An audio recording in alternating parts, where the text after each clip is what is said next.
be able to get it open though. Ah, the joys of arthritis at a young age. Oofeschlagen. Might sound dumb, but I might have to wait for Googly Bear to get home so I can do this makeup look because I can't get the gum open.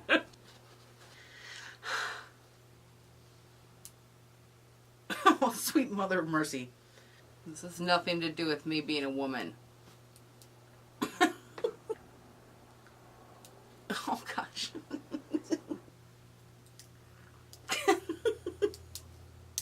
Ah! Yeah! Never give up on your dreams. Woo! Okay.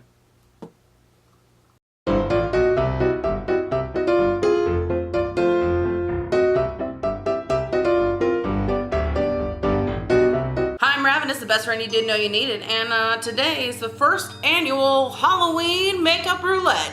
And you can't see what I'm actually doing right now, but if you follow along till the end of the video, you'll actually get a cool tutorial and a neat new zombie look.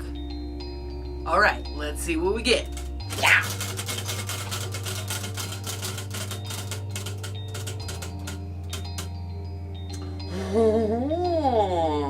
So when creating your zombie look, I think it's important to ask yourself two important questions. One, what era is your zombie from? Because if you want to do like a 1950s zombie when they were like, yeah, that's more like gray blue tones. Or if you want to do like a 28 Days Later kind of a thing, that's like gray purple realism. Or if you want to do something like The Walking Dead where it's just straight realism, depending on how the person died, which is of course our second question I think you should ask yourself when doing a zombie look is, how did I die? Because that kind of determines where your bruising is, what happened to you. I mean, I know most of you when you do a zombie look, you're just gonna slap some black grease paint on and just kind of be like, and then somebody's gonna be like, oh cool Joker, and you're gonna be like, no, I'm a thanks man. Yeah, that happens all the time. For those of us who just take Halloween a little more seriously, however, I think it's important to ask those questions. So for me, I have never done a poisoning before. That sounds so weird. You know, Saturday night, sitting around with your girlfriends, sipping some wine, And you're like, how haven't you murdered somebody? And I'm like, can you believe it? I have never poisoned somebody. That's so weird. But it's true. I've never done this. And I also want it to be something that maybe somebody like you out there might want to recreate. So yeah, let's get started. So like I said, I've never done a poisoning before. So the first thing I would like to do is kind of decide what I would like to do. I'm going to focus on discoloration of the lips. I'm also going to try and accentuate part of my face like it's swelled. Swelled up? Swelled. Like it got swollen? I swear I haven't been drinking yet today.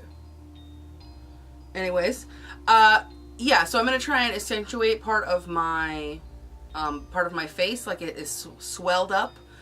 From like an allergic reaction or just in general a reaction to the poison. The easiest way to do that is to simply just glue some cotton and then create a latex kind of on top of it. The trick is to pull your cotton apart.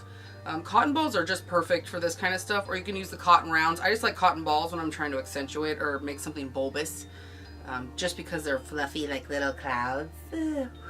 Oh, well. Powder the areas I'm going to put glue down just to create a little tiny barrier for my skin, just a tiny one to kind of protect it.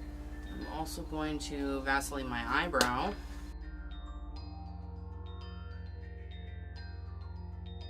And then you have to tap it because that's how it works.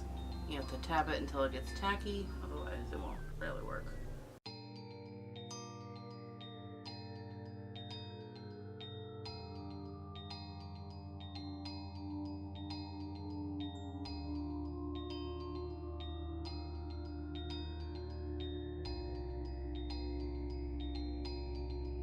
Your wife's getting her Halloween on. Yeah? You gonna be a cloud?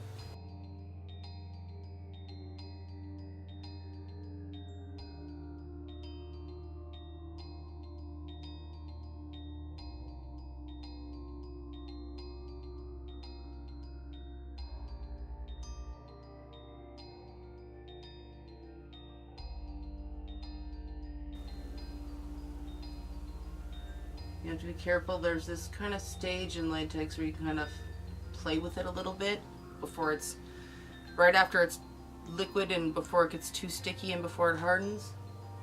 And that's usually, that's also when you could mess it up. By the way, I went in to show my husband and he said, earlier I looked cloudy, and he said, oh, now you just look partly cloudy. Take a minute and enjoy that for yourself. I can't laugh because of this. I'm not super worried about the skin tone matching because I'm going to pretty much change all of my skin tone. But I do want to lay down kind of a pale base.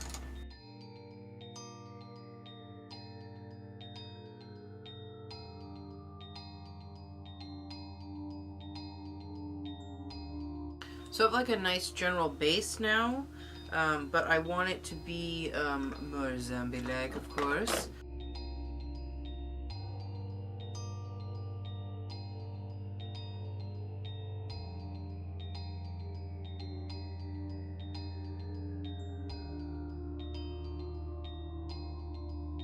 Okay, so we're done mostly with the dark blue, and now we're going to go back in with another color and start layering.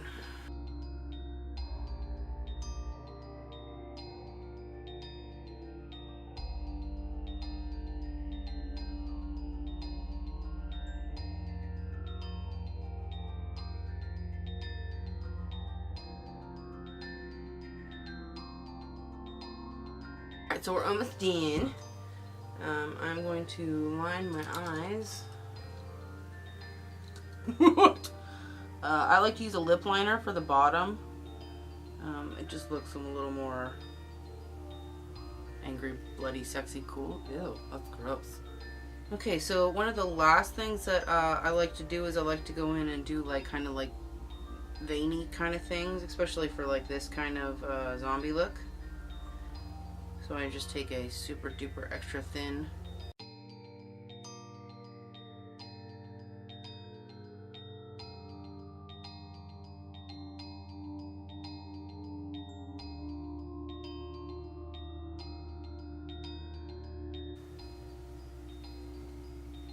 kind of just makes the veins look like a little blown out and funny.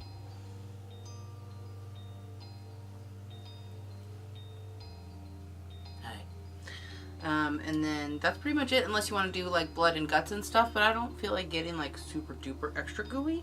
The only thing that I will kind of go back and do, especially if I'm not going to add like a lot of blood and stuff, is I will go back in and I will put blood where it could have been. So like I probably would have bled out my nose.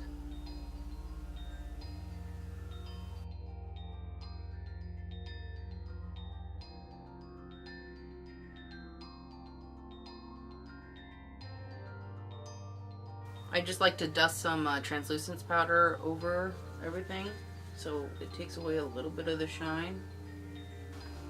Alright, and there you have it. A nice normal zombie look. It took me like total probably like an hour and a half to 2 hours tops, just because I went in with like multiple colors and like layered.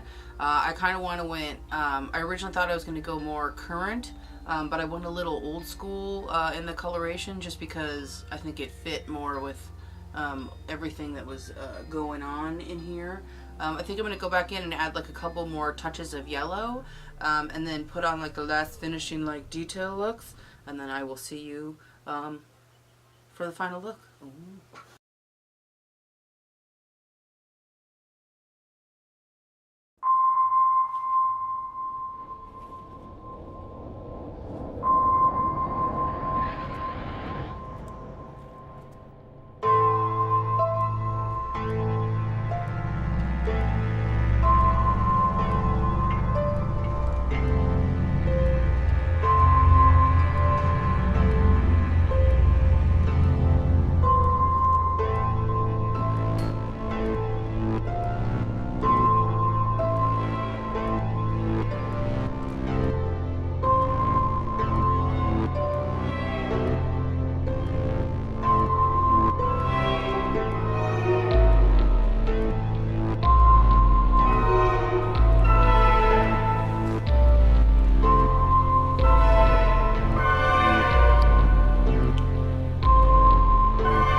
Hope you like the look. I mean, Halloween is upon us. Why not go for gusto, eh? Just saying.